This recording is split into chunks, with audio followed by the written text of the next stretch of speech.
fire damage is different.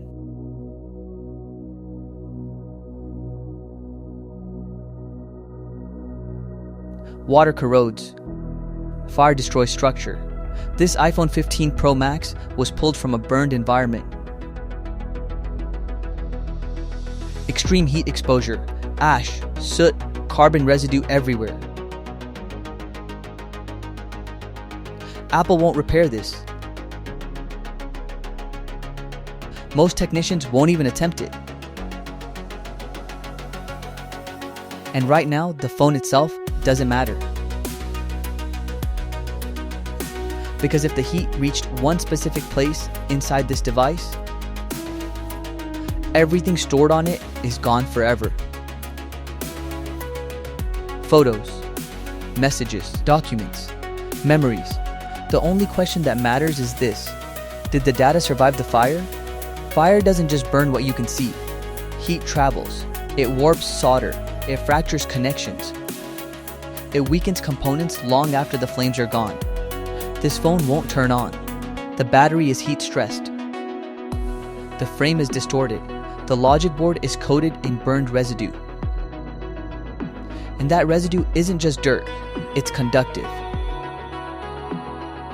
It's corrosive. And if we force anything right now, we finish the damage ourselves. So before we repair anything, we have to slow everything down. This is where most repairs stop. Because fire damage doesn't give second chances. If the storage was exposed to enough heat, no cleaning, no replacement, no skill can bring it back.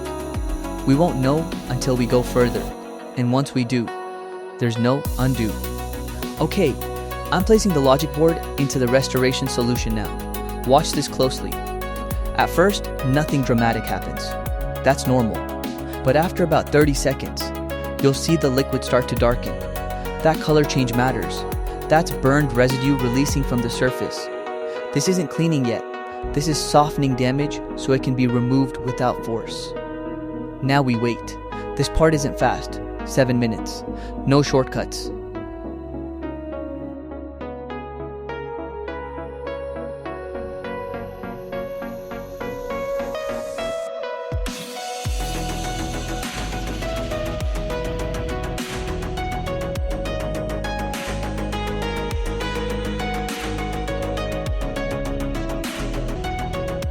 Okay, first softening is visible. I'm lifting the board carefully. Look at this area right here. Before, completely blackened. Charred residue covering the traces. Now, I'm brushing gently. No pressure.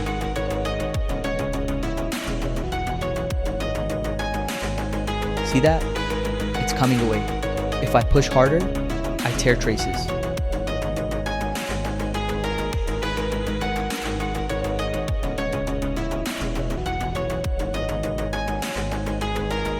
If I rush, I destroy connections that might still be viable.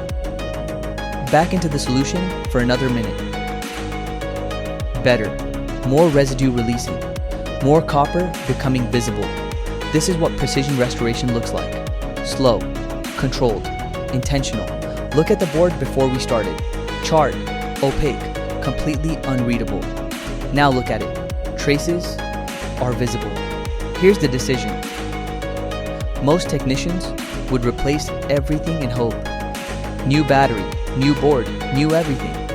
But that wastes time and money if the storage is already dead. So we test first. We communicate directly with the storage module before rebuilding anything else. If it responds, we continue. If it doesn't, we stop. That's the call I'm making here. The diagnostic tool is connecting directly to the storage. Bypassing damaged systems, bypassing power circuits. We're only asking one question. Is the data still there? Okay, the storage is responding. All sectors are readable. 98.7% of the data is intact. The heat didn't reach high enough to destroy the NAND memory. That changes everything. Most phones exposed to this level of heat never power on again, even after repair. So we rebuild carefully. New battery, new charging IC, new Wi-Fi module. Every connection verified. every seal restored. Now comes the moment most people don't expect. If this fails, the screen stays black. Let's see. There it is. That doesn't happen on phones that didn't survive. Turning on isn't success.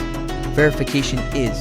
Touch response, cameras, wireless systems, everything checks out. And now the part that matters. 98.7% of the data is intact. Photos, messages, videos, documents, not reconstructed, not guessed, recovered directly from the device. Because the storage survived. What destroyed everything else. Fire doesn't always erase data. Panic does. Precision beats panic.